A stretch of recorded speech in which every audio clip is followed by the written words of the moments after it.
Firelight shines upon the stone, clearly showing an embossed design of circular corridors. Expertly crafted, this small circle is set within a channel, allowing it to move freely. This sconce is filled with the same dark oil found within temple braziers. Argonaut sets his torch into the oil, producing a bright flame within dark holes. Oil that appears to have never met flame flares to life, casting a soft glow about the cavern.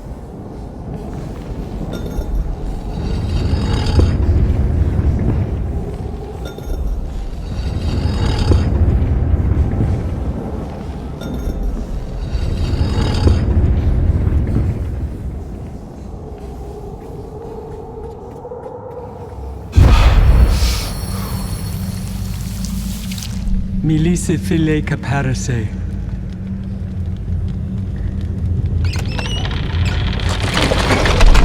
Come, Euryale. It is time. No. What did you say? I will go no further, and neither will you. I won't let you. You won't let me? You won't let me? I have had enough of your questioning, your endless whimpering. Sister, this must end. Yes, you are right. This must end.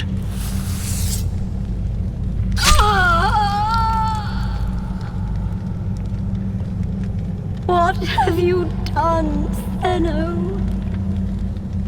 What was required. Goodbye, Euryale.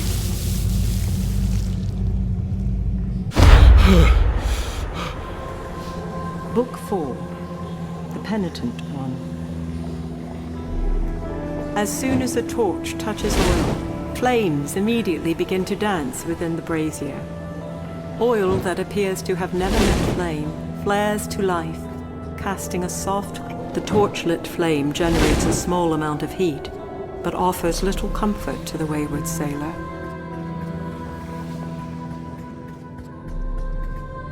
It takes naught but a spark from the torch to give birth to a satisfying flame.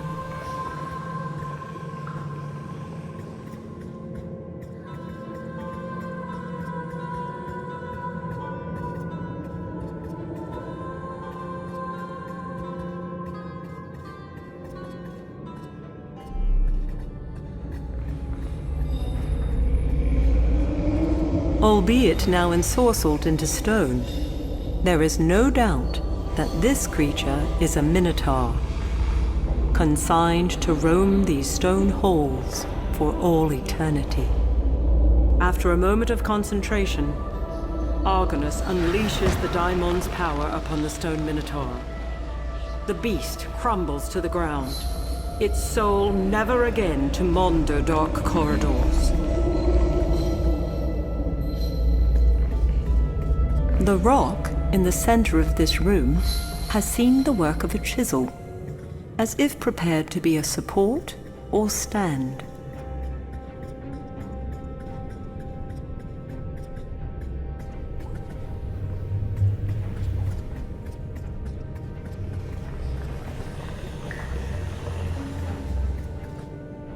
The torchlit flame generates a small amount of heat, but offers little comfort to the wayward sailor. Oil that appears to have never met flame flares to life, casting a soft glow about the cavern.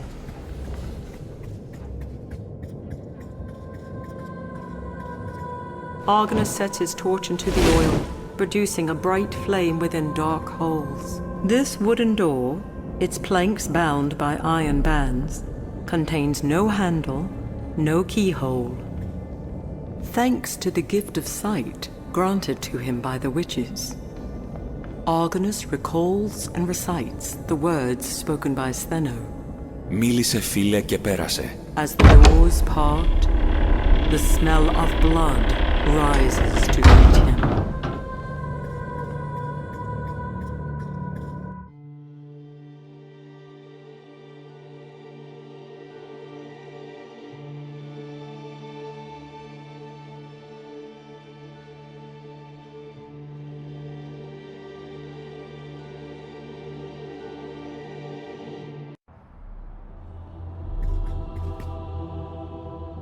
Rattled breathing leads Argonus to a broken form, half hidden against a stone wall within this dark chamber.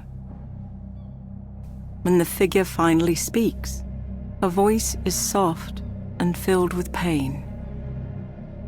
"Come no closer, Argonaut, else you be brought low like many men before you. Even though I, Euryale, refused to let my gaze fall upon them, I offer no excuses, no defense. My acquiescence of my twin Stheno has made me culpable for their deaths as well." Euryale pauses for a moment, catching her breath before continuing. "I can, however, offer you something else. Something you seek. My merciless sister herself.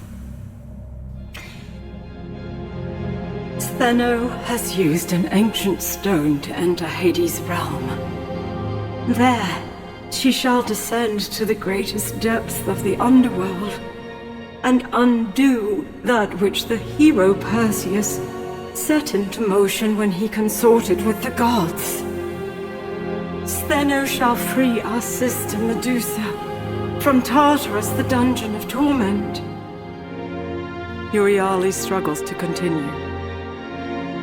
"Athena was not content with the punishment Medusa suffered in life, so the goddess sent her there to live out eternity with the vile and the wicked. But Stheno shall not stop with Medusa's release. No. She shall rip wide the gates of Tartarus and set loose all souls, profane men and dreadful Titan alike, until the dungeon is empty and those it held spread like a pestilence upon the land of the living. For this is her vengeance against Perseus, against Athena, against all the gods, on Olympus and elsewhere.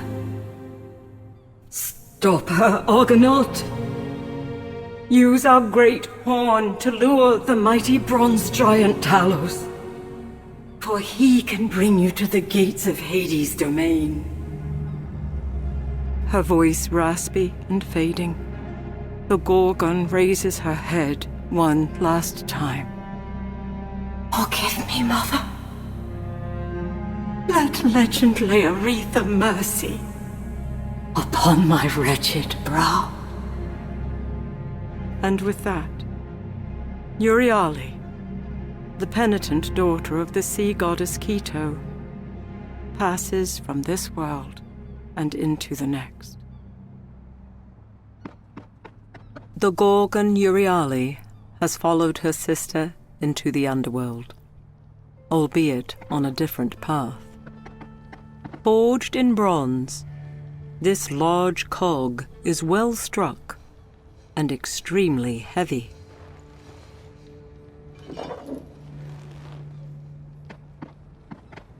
A fantastic creature set at its crown, this wooden harp is a masterwork. Argonus strums the strings, producing a surprisingly melodic resonance.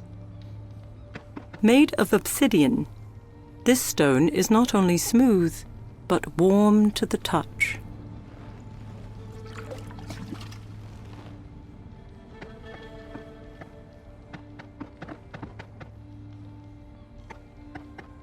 This area on the map represents the temple of the sea god Poseidon.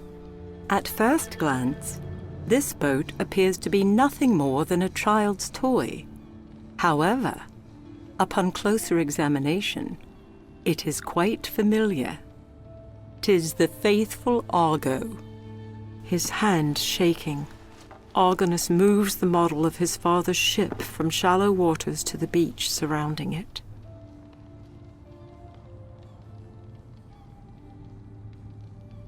As soon as Argonus moves the stone to the temple, the room falters and everything goes dim.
The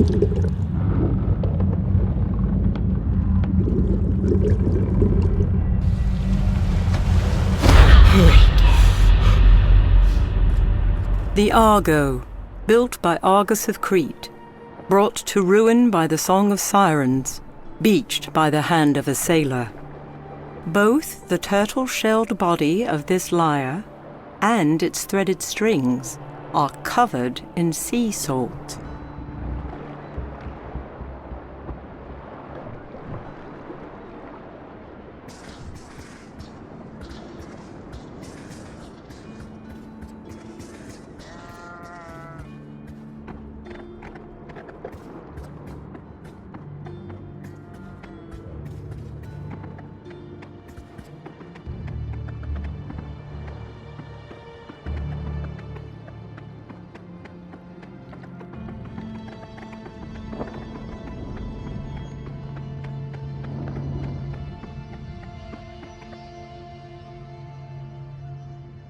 Once the stone is held within the light, the world around Argonus wavers.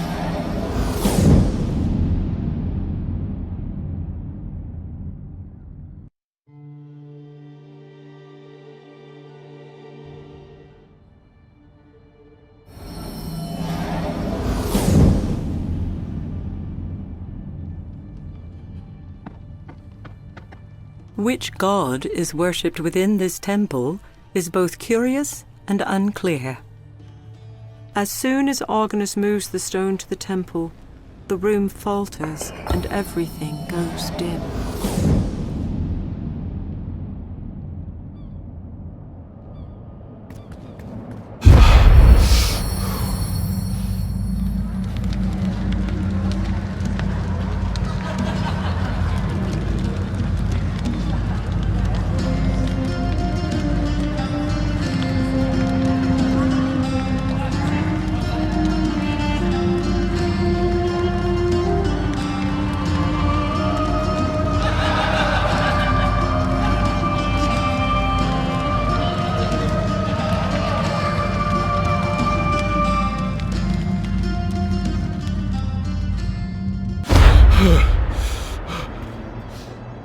Surely aware, as the statue crumbles to the ground, the soul of the villager rises and dissipates.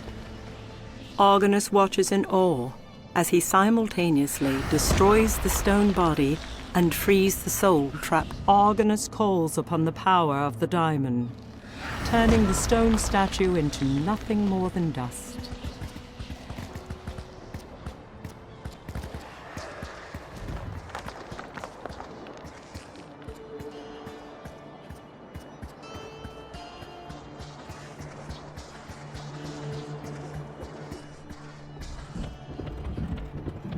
Amidst bold heroes, none rose above great Admetus, who now stands bewitched within a husk of stone and clay. Knowing that nothing else can be done for his friend, Argonus uses the power of the diamond to release the Argonaut's soul. The hull of this ship has been crushed. Whether this was the result of sharp rocks is unclear.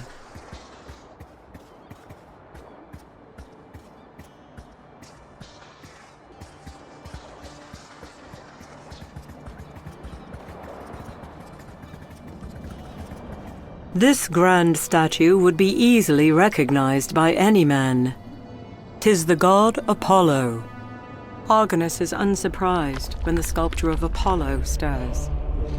After all, he has come to expect such things upon this enchanted isle. What does startle him, however, is how casually the son of Zeus dismisses him out of hand. How is it that a mere sailor may enter my temple and approach Apollo in such a manner, his hands empty of tribute, no song upon his lips? The god's voice becomes despondent. Look about you. All things have been diminished. This sanctuary, once full of music, is now naught but a tomb of silence. I sense that you would require something of me. Yet you, a scholar, Do not bring me the very thing which my heart desires. Before Argonus can utter a word, the god of music turns away from him, but not before laying a pledge upon the sailor's shoulders. Return with an offering worthy of one such as I, and the light of Apollo may yet shine upon you.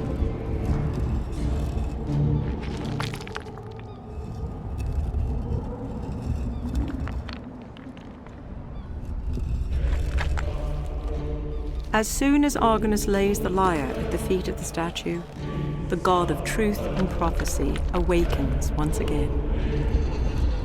Apollo appraises the gift for a few moments before the stone lips part. Though its form is crude, and its strings are found wanting, you have done well to bring this lyre into my temple. And although these days are dark, it shall bring music where none could be found. I would appear a boorish god if I did not offer something in return for this boon. Apollo says, gazing about, seemingly lost in thought. The statue waves his hand, and a heartbeat later, Argonus feels his satchel move. Take this, historian, so you are forever with song, forever with music. Let it never be said that Apollo is not as generous as he is beautiful. A smile forms upon Apollo's face, before becoming unmoving stone once more.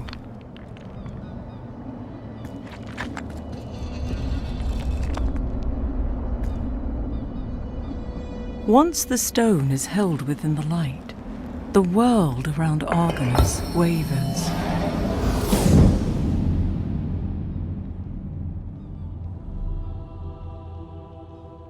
This shell was given by the god Apollo. When put to a sailor's ear, the sound of dark waves can be heard, above a faint, beckoning song.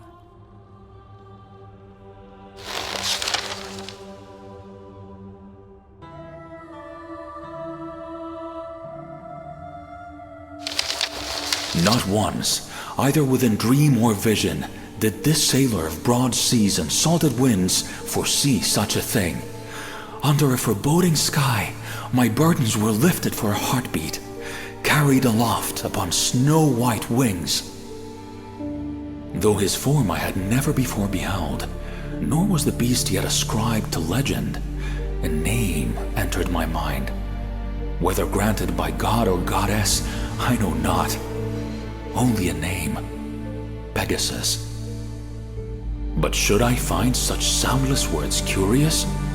No, for this isle does not keep its secrets close, but displays them in such a fashion to make my forebears weep with envy. Upon these white sands, and beneath its dark shadows, wonders both fair and foul are commonplace, each fighting to fetter my heart with chains of great hope or utter despair. Shall either exalt in triumph? This I cannot say, for while I soar above great clouds on one glorious winged stallion, there are a score of dead men below, pulling at my soul, crying out for vengeance.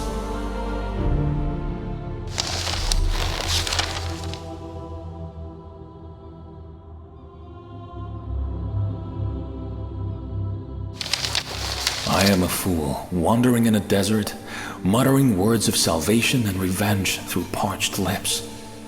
Blindly I flailed about, searching for the blight that has overcome so many, and while each piece of the puzzle led me to water, I simply refused to drink. The Lord Poseidon himself revealed the first, when he spoke of the son of Danae and of Zeus.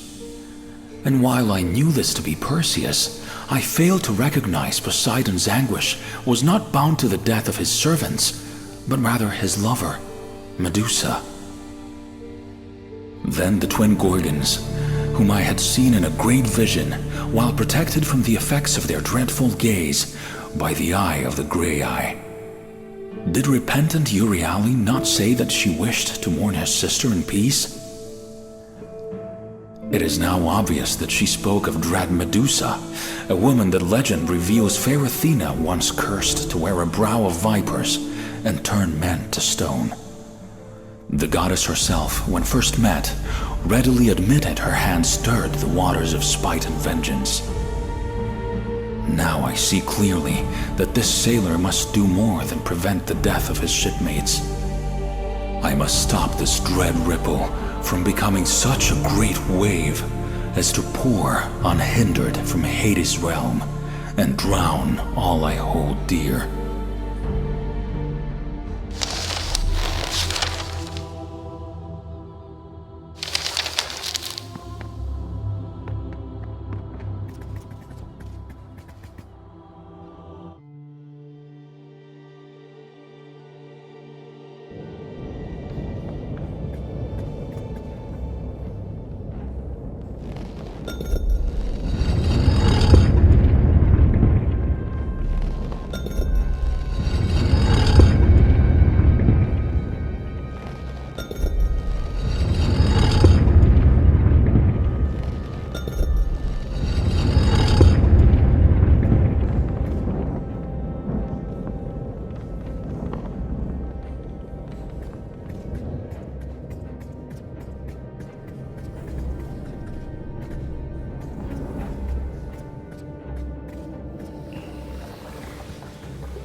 Argonus sets his torch into the oil, producing a bright flame within dark holes. 'Twould appear to be nothing more than an ordinary skull, if not for the small green glint in its eye.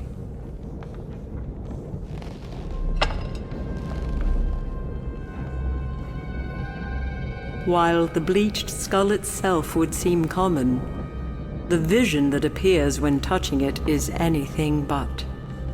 That of a dark castle and eyes of flame.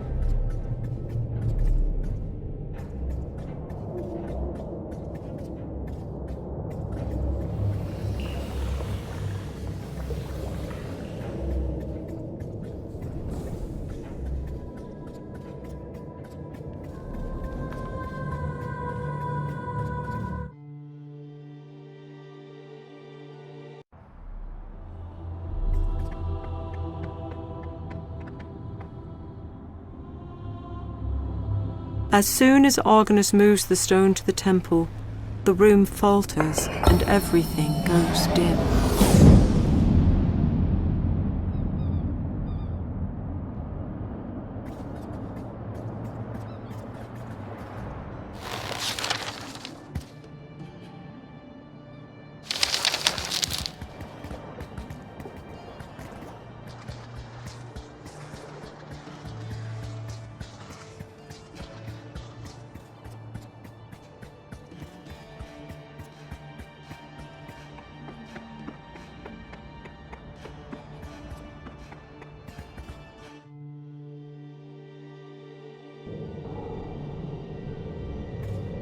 Argonus sets his torch into the oil, producing a bright flame within dark holes.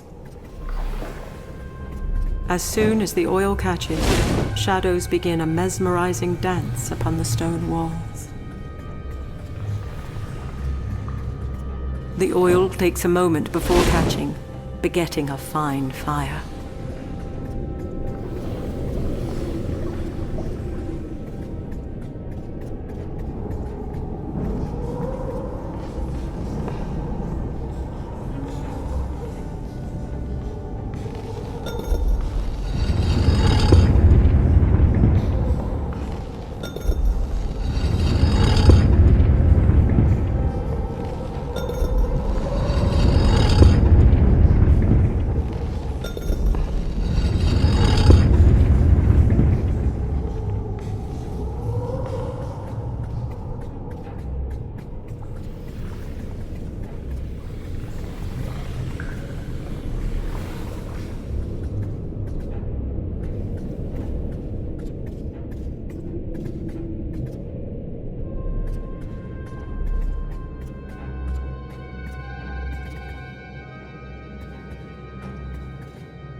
As soon as a torch touches oil, flames immediately begin to dance within the brazier. The oil takes a moment before catching, begetting a fine fire. This mechanism is not merely unusual. Its construction is beyond the imagination of most craftsmen. Argonus lifts the bronze clog, securing it firmly within the machinery. A well-worn wooden handle extends from the machinery.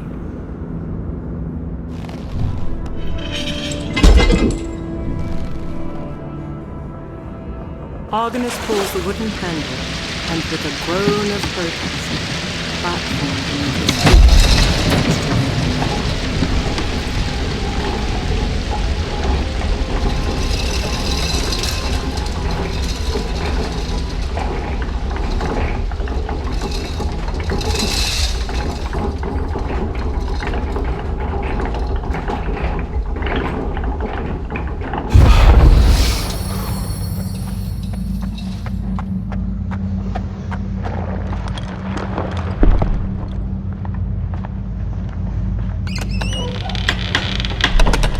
Fair Athena, I have returned.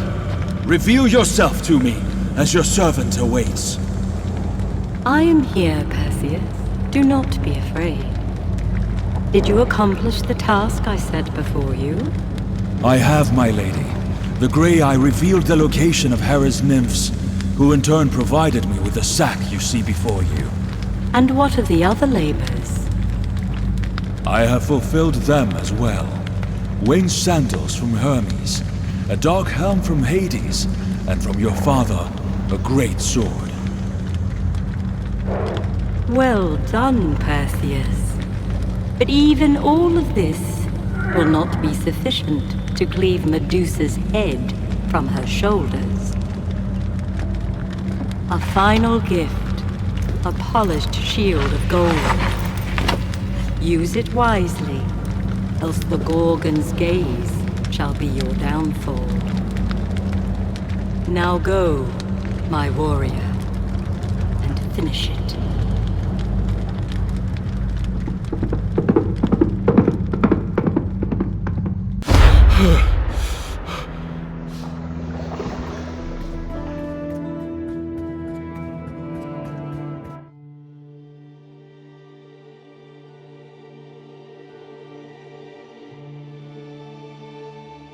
Entranced, Argonus moves unconsciously forward, drawn to the lilting sound of the Sirens' call. As feet sink into the wet sand, a familiar voice rises above the haunting aria. It speaks to him as a lover might. "Hold, my sailor. Go no further." Argonus is knocked to the earth as a rift opens in the sky, and a goddess once again steps into his mortal world, blocking the path ahead. The beckoning ballad momentarily fades from his ears, only to be replaced by Athena's words of quiet rebuke. "Argonus," she says, shaking her head, her eyes kind. "Is this what fair Athena has become? A map-maker's keeper? A deliverer of historians? You, of all men, know that no living creature can resist the web that the daughters of Achelous spin. The Sirens' song would surely lead you to ruin. For your sake, and that of your countrymen, I simply cannot let you pass." And with that, Athena, the goddess of reason, becomes a silent sentinel before a stunned sailor of the Argo.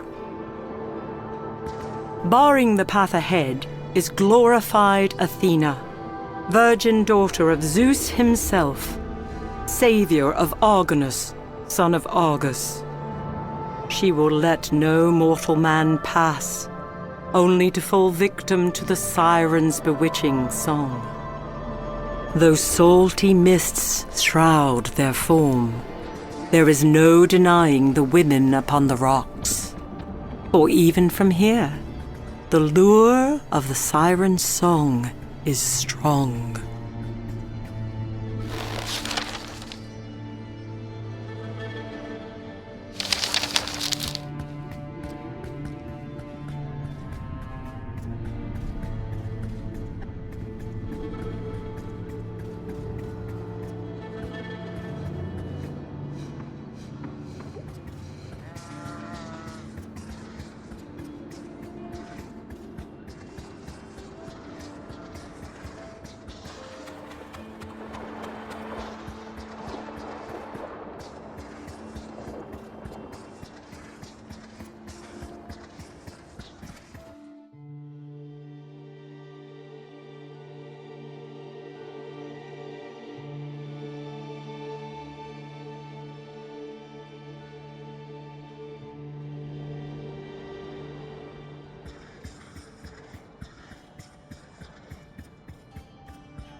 Hoping that he has guessed correctly, Argonus removes the heart from his satchel and plunges it between ancient ribs.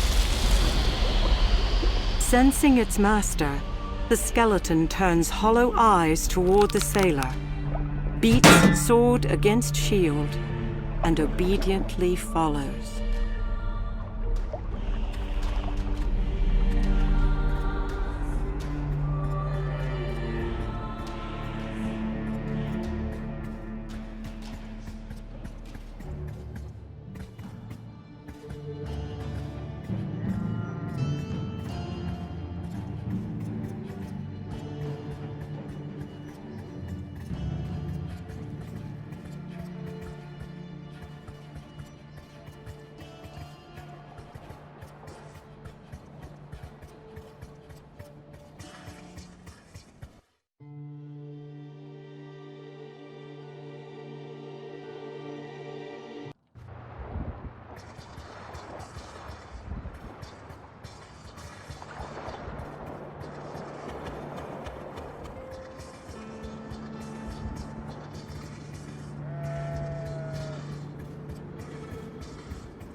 Argonus places a shell into the palm of his undead vassal. Though neither word nor gesture is exchanged, the skeleton turns and walks obediently toward the shore, even as the goddess Athena fades from sight. When the warrior arrives, the curious look upon the face of the siren quickly turns to horror as she recognizes the god-imbued power held aloft within fingers of venom.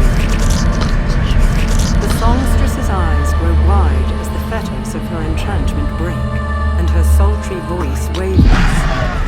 In an instant, her baneful song is pulled from her lips and held fast within the shell. His great task complete, the skeletal warrior returns to its master, a powerful gift cradled in its bleached, outstretched palm. The skeletal soldier stands at the ready, the Hydra's heart within its chest. As soon as Argonus takes the shell from the skeleton's bony grip, the Hydra's heart within its breast shatters. Its work done, the warrior becomes quiescent once more, as if awaiting orders from the very gods themselves. This shield, forged long ago in bronze, bears the crest of the Hydra.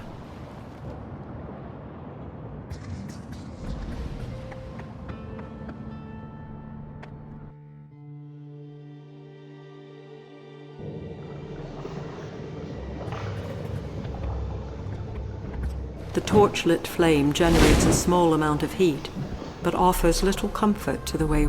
Argonus pulls the wooden handle, and with a groan of protest, the platform beneath his feet begins to move.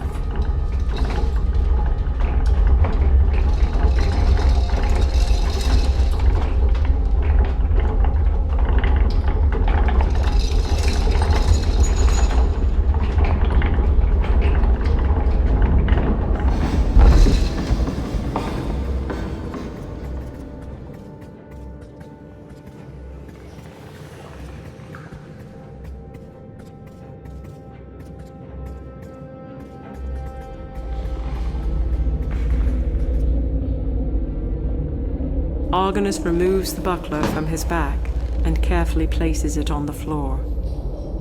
The result is immediate and startling. The shaft of light bounces off the reflective shield, and within moments, the entire cavern is illuminated by an unearthly glow. Although from this vantage only a handful of bones can be seen, there are, no doubt, many more that cannot. A length of heavy iron chain hangs from the ceiling of this chamber. Even pulling with all his might, Argonus is unable to free the chain from the wall.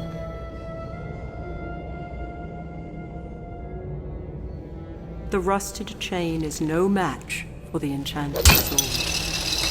As iron links fall, a loud crash shakes the chamber, and the horror that was held captive high above settles on the stone floor below. This lad is none other than Leodocus, son of Pero, who in turn was daughter of Neleus. How he entered into this labyrinth shall now forever be a mystery. The power of life and death flowing through him, Argonus reaches out and releases the soul of his fallen comrade.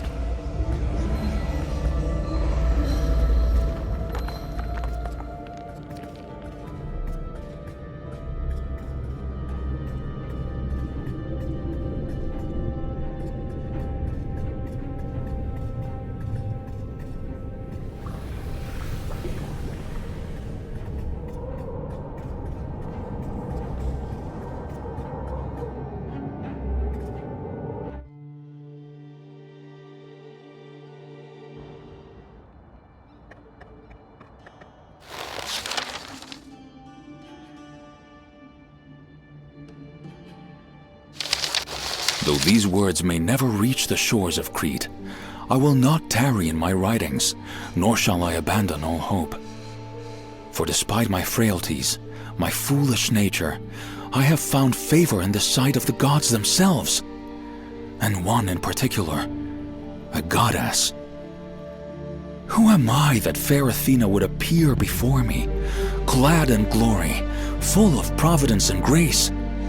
Although I am but a man, she once again saves me from ruin. For I would have surely walked, beguiled, into the depths of the very sea I have pledged my soul. No, I will not abandon hope, nor shall I declare the lives of my fellows forfeit. For if a goddess finds me worthy of new breath, and declares my brethren yet live, who am I to question? Who am I to contend? And while she remained a steadfast bulwark in times of trouble, an idea formed within me. Though no mortal man can resist the Sirens' call, mayhap the dead could render her enchantment unavailing. From the mouth of a siren, daughter of the river god Archelaus herself, my undead servant drew forth the lilting aria, Thus, a great labor that began with a beating stone heart and ended with a captured beguiling song was fulfilled.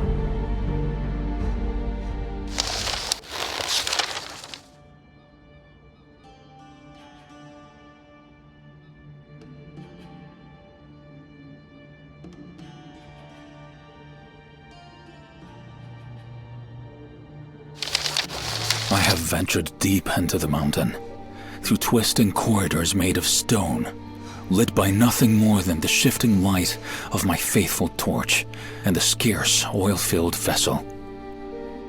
The darkness of the labyrinth is as nothing compared to that which haunts me. A query so disquieting, so disheartening that I have dared not glance too deep into it, lest I be pulled under. That is, until now. Where are the sailors of the Argo? Where are those men whom fair Athena has seen fully flesh with her own eyes? Surely they must live, but standing before slain Leodocus, my faith falters. I recall the goddess's words, reciting them aloud, as if in them was held some great power. But my voice merely finds walls of stone. Should I follow these echoes into darkness? No. On this day, when strength fails and mortal ills prevail, I shall refine my will within the flames of hope and cast away doubt. For if I do not, and succumb to unbelief, what then shall become of my valiant companions?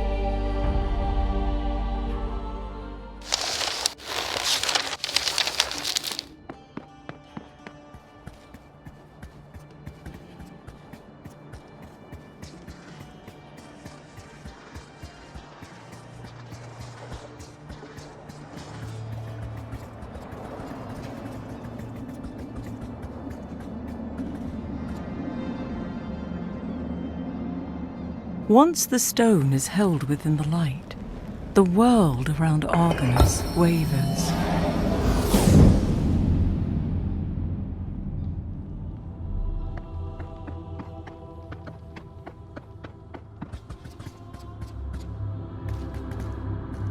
If the size of this gold-tipped horn is indicative of the animal from whence it came, the beast must have been enormous indeed.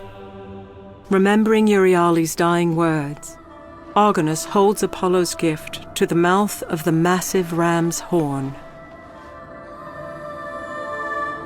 The lilting song of the daughters of Achelous pours from the shell, spreading a grand, beguiling melody throughout the valley below.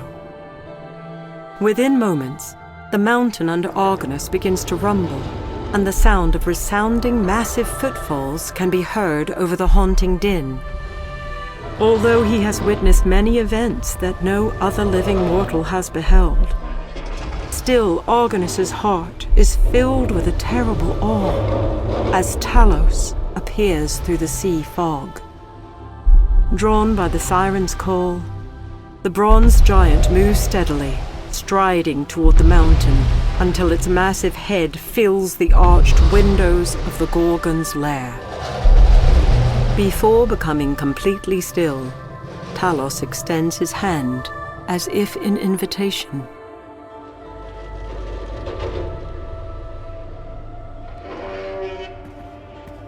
Mesmerized by the siren's voice, the imposing giant awaits, his mighty bronze palm outstretched.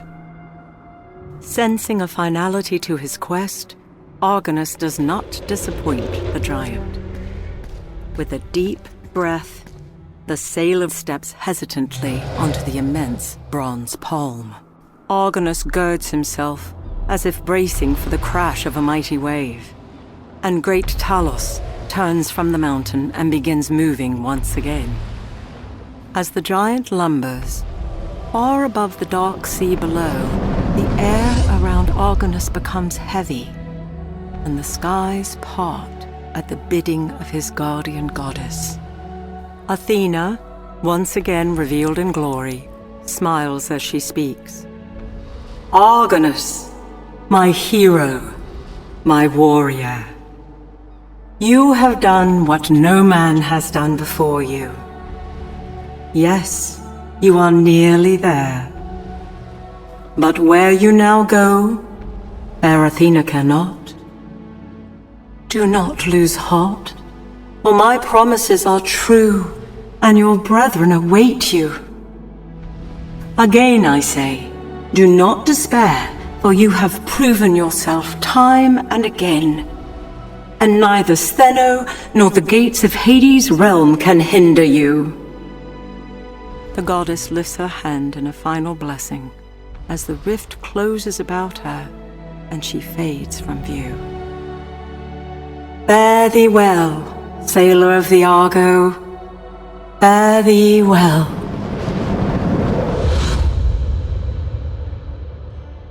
His heart heavy, Argonus' eyes are drawn upwards, where he finds himself beneath another towering mountain, a crumbling entrance hewn into its face. Talos moves his massive hand until it scrapes stone, allowing Argonus to climb down. His task done, the bronze giant turns and slowly walks toward the very sea that holds dear the heart of Argonus.